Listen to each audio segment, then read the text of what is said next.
नमस्कार। आज हम एक बहुत ही दिलचस्प फ्रांसीसी उपन्यास की दुनिया में गोता लगा रहे हैं। जी हाँ, हेक्टर मालो की कहानी एन फैमिली। हाँ, जिसे अंग्रेजी में नोबडीज गर्ल के नाम से जाना जाता है। हमारे पास इस कहानी से जुड़े कुछ नोट्स और अंश हैं। और इन्हीं के जरिए आज हम पेरिन की कहानी को समझने की कोशिश करेंगे। बिल्कुल, ये कहानी सिर्फ एक लड़की की नहीं है, बल्कि उस दौर के समाज की, मुश्किलों में इंसानी हिम्मत की और अपनेपन की तलाश की कहानी है। सही कहा। तो आइए देखते हैं कि पेरिन की ये यात्रा हमें क्या सिखाती है। हमारा इरादा ये है कि इन स्रोतों से कहानी के जो खास मोड़ हैं, पेरिन का जो संघर्ष रहा और उसके पीछे जो गहरे संदेश छिपे हैं, हाँ, उनको सामने लाया जाए। तो कहानी का केंद्र है पेरिन, एक 13 साल की लड़की। जो जानकारी है उसके हिसाब से काफी हिम्मत वाली है। बिल्कुल आत्मनिर्भर और शुरू से ही बहुत मेहनती भी। जी। कहानी की शुरुआत ही देखें तो वो एक मुश्किल सफर पर है। अपनी बीमार माँ के साथ पेरिस जा रही है। और हालात, जैसा आपने कहा, अच्छे नहीं है। साधन बहुत कम है। हाँ, गुजारे के साधन लगभग ना के बराबर। बस एक गधा है, पालिकार है। जो सिर्फ सामान नहीं ढो रहा, वो एक तरह से उनका अकेला साथी भी है। सही। और जैसे इन दस्तावेजों से पता चलता है, ये सफर आसान तो बिल्कुल नहीं था। और यही से कहानी पाठक को पकड़ लेती है। शुरुआत ही अनिश्चितता से होती है, एक तनाव सा महसूस होता है। हाँ, फौरन आप महसूस कर सकते हैं कि हालात कितने मुश्किल हैं। जी। और ये माहौल पेरिन के आगे के संघर्षों के लिए जैसे जमीन तैयार करता है। बिल्कुल। और ये मुश्किल हालात बहुत जल्दी एक बड़े संकट में बदल जाते हैं। रास्ते में ही पेरिन की माँ की तबीयत बहुत ज्यादा बिगड़ जाती है। इन्हें दवाइयों की जरूरत पड़ती है। और यहाँ पेरिन को एक बहुत मुश्किल फैसला लेना पड़ता है। हाँ। जैसा एक स्रोत में बताया गया है, माँ की दवाइयों के लिए पैसे चाहिए। हाँ। तो उसे अपना प्यारा गधा पालिकारे बेचना पड़ता है। सोचिए जरा, उस छोटी सी उम्र में ये कितना बड़ा त्याग रहा होगा। वाकई वो सिर्फ एक जानवर नहीं था उसके लिए। नहीं, बिल्कुल नहीं। लेकिन सारी कोशिशों के बावजूद कहानी एक दुखद मोड़ लेती है। जी, माँ बच नहीं पाती। दूसरा स्रोत यही बताता है कि पेरिन की माँ की मौत हो जाती है और अचानक वो 13 साल की बच्ची दुनिया में एकदम अकेली रह जाती है, अनाथ। एक अनजान सफर के बीचों बीच। ये वाकई कहानी का एक बहुत भावुक और अहम पड़ाव है।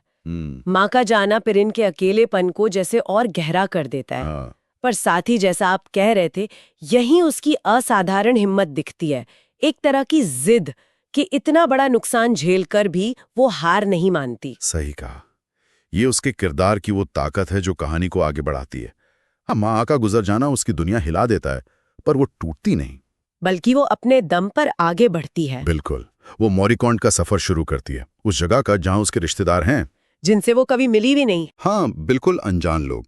और जैसा कहानी में बताया गया है, वो पैदल ही इस अनजान शहर की ओर चल पड़ती है। मोरिकॉन्ट पहुंचकर पेरिन की जिंदगी में थोड़ी उम्मीद की किरण आती है। जी, वहाँ उसकी मुलाकात रोजाली नाम की लड़की से होती है। हाँ, और मिली जानकारी के मुताबिक रोजाली उसके लिए एक फरिश्ते जैसी साबित होती है। वो उसकी मदद करती है। न सिर्फ उसे एक फैक्ट्री में काम दिलवाती है, बल्कि रहने के लिए किराए की जगह ढूंढने में भी मदद करती है। ये पेरिन के लिए एक नई शुरुआत है, एक बिल्कुल अजनबी शहर में। और यही कहानी एक और दिलचस्प मोड़ लेती है। पहचान वाला। हाँ, पेरिन वहां अपनी असली पहचान जाहिर नहीं करती।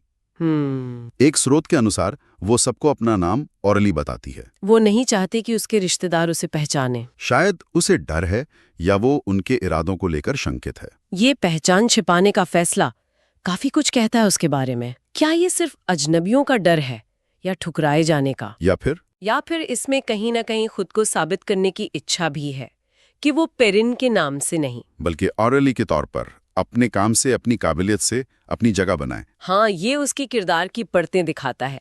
ये कोई सीधा साधा किरदार नहीं है। ये वाकई सोचने वाली बात है। तो औरली बनकर वो फैक्ट्री में काम करने लगती है। और उसकी मेहनत और लगन वो तो है ही। हाँ, वो जल्दी रंग लाती है। लेकिन एक और चीज है जो लोगों का ध्यान खींचती है, उसकी अंग्रेजी। बिल्कुल, उसकी अंग्रेजी बोलने की काबिलियत। जैसे एक स्रोत इशारा करता है, उस जगह और उस जमाने में ये हुनर काफी असाधारण था। हाँ, और इसी वजह से शहर के जो सबसे बड़े उद्योगपति हैं, मिल के मालिक मिस्टर वुल्फ्राम। जी, मिस्टर वुल्फ्राम की नजर उस पर पड़ती है। और दस्तावेज बताते हैं कि मिस्टर वुल्फ्राम काफी सख्त मिजाज के हैं। हाँ, प्रभावशाली व्यक्ति। उनका पेरिन पर ध्यान देना उसकी जिंदगी का रुख बदल सकता था। और वो उसकी काबिलियत और काम करने के तरीके से प्रभावित होते हैं, इतने कि उसे फैक्ट्री के पास ही रहने की बेहतर जगह दिलवा देते हैं। शायद उसे करीब रखकर उसकी प्रतिभा को और परखना चाहते थे। हो सकता है। कहानी के अनुसार धीरे धीरे उन दोनों के बीच एक एक अनकहा सा रिश्ता पनपने लगता है। एक तरफ मिस्टर वुल्फ्रैक का वो सख्त दिखने वाला बाहरी कवच, उसके पीछे शायद एक नर्म कोना, और दूसरी तरफ पेरिन को शायद पहली बार किसी बड़े का सहारा सा महसूस होता है। और फिर वो क्षण आता है जिसका शायद किसी को अंदाजा नहीं था, कहानी का सबसे बड़ा खुलासा, जब पहचान सामने आती है। हाँ, जानकारी के मुताबिक मिस्टर वुल्फ्रैक को किसी तरह पता चल जाता है कि ये मेहनती समझदार लड़की ऑरेली, जिसे वो सराहते रहे हैं, असल में उनकी अपनी ही पोती पेरिन है, उनके बिछड़े हुए बेटे की बेटी। हाँ, ये एक बहुत ही नाटकीय और भावनात्मक पल रहा होगा कहानी में। अगर हम इसे थोड़ा और बड़े नजरिए से देखें तो ये कहानी का जैसे केंद्रीय विचार है। ये दिखाता है कि सच्ची मेहनत, ईमानदारी, इंसान के जो अंदरूनी गुण होते हैं, हाँ, वो आखिरकार उसे उसकी पहचान और मंजिल तक पहुंचा ही देते हैं, चाहे शुरुआत कितनी ही गुमनाम क्यों ना हो। बिल्कुल। पेरिन की पहचान सिर्फ उसके परिवार के नाम से नहीं बनती, बल्कि उसके अपने कर्मों से, उसके चरित्र से बनती है। और वही चरित्र अंत में उसे उसके परिवार से मिलाता है। क्या ये दिलचस्प नहीं कि उसकी छिपी हुई पहचानी उसे उसके असली परिवार तक ले गई? हाँ, ये बात तो है। तो ये पूरी कहानी, ये पूरा सफर हमें सिखाता क्या है? अगर इन स्रोतों को देखें तो कुछ मुख्य बातें उभर कर आती हैं। जी। पहली तो है संघर्ष और मुश्किलों में टिके रहना, जिसे रेजिलियंस कहते हैं। हाँ, पेरिन की पूरी जिंदगी इसी का उदाहरण है। माँ की बीमारी से लेकर अकेले सफर करना, फैक्ट्री में मेहनत, उसका जबरदस्त हौसला और कभी हार न मानने वाला जज्बा। ये सिर्फ सहना नहीं है, बल्कि हालात से लड़ना है। बिल्कुल। दूसरी अहम बात है प्यार और अपनेपन की जरूरत। हाँ, ये अपनापन उससे पहले रोजाली की दोस्ती में मिलता है, एक अजनबी जो बिना किसी स्वार्थ के उसकी मदद करती है। और फिर बाद में मिस्टर वुल्फ्रैक के स्नेह में जो उसके अपने दादा निकलते हैं। ये दिखाता है कि अपनापन सिर्फ खून के रिश्तों में नहीं होता, ये बनाया भी जा सकता है और पाया भी जा सकता है। सही कहा। और एक और पहलू जो बहुत मायने रखता है वो है इंसानी गरिमा, डिग्निटी। जी। गरीबी, अकेलापन, मुश्किल हालात, इन सब के बावजूद पेरिन अपना स्वाभिमान कभी नहीं खोती। वो भीख नहीं मांगती, बल्कि मेहनत करके अपना रास्ता बनाती है। ये उसकी अंदरूनी ताकत को दिखाता है। जरूर। और आखिर में जाहिर है परिवार का महत्व। कहानी ये बताती है कि जिंदगी में सहारे के लिए, जड़ों के लिए परिवार कितना जरूरी है, चाहे वो खून का रिश्ता हो जैसे पेरिन और मिस्टर वुल्फ्रैक का, या फिर चुनावा रिश्ता जैसे रोजाली के साथ उसकी दोस्ती। दोनों ही उसके जिंदगी को सहारा देते हैं। और यहाँ जो बात मुझे दिलचस्प लगती है वो ये कि उपन्यास सिर्फ पेरिन की निजी कहानी नहीं है, ये उस दौर के समाज का आईना भी है। सही। ये दिखाता है कि कैसे सामाजिक और आर्थिक मुश्किलों के बीच भी एक इंसान अपनी इंसानियत, अपने उसूल, अपनी पहचान, हाँ, उसे बचाए रख सकता है। पेरिन का किरदार इसी बात का प्रतीक बन जाता है। और जैसा आपने कहा, परिवार की परिभाषा यहाँ वाकई बहुत बड़ी है। ये सिर्फ खून के रिश्तों तक सीमित नहीं, इसमें वो लोग भी शामिल हैं जो बिना किसी शर्त के आपका साथ देते हैं, आपको अपनाते हैं, आपकी जिंदगी को मायने देते हैं। रोजाली और पेरिन का रिश्ता इसकी एक खूबसूरत मिसाल है। शायद कहानी ये भी कह रही है कि हम अपना परिवार चुन भी सकते हैं। तो कुल मिलाकर देखें तो पेरिन की कहानी मुश्किलों पर इंसान की जीत की कहानी है, अटूट इरादे और मानवीय भावना की ताकत की मिसाल है। हाँ, एक अकेली बेसहारा लड़की का सफर जो अजनबियों के बीच अपनी जगह बनाती है और आखिरकार अपने परिवार तक पहुंचती है।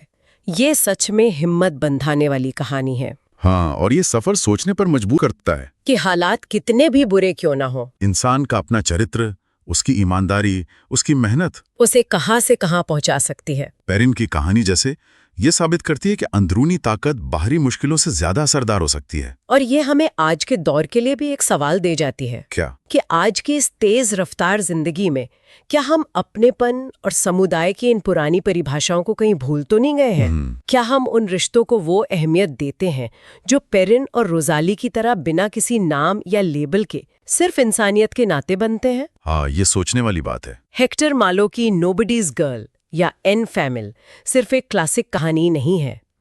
ये इंसान के हौसले, उम्मीद और अपनेपन की कभी ना खत्म होने वाली तलाश का एक ऐसा दस्तावेज है जो शायद हर जमाने में प्रासंगिक रहेगा।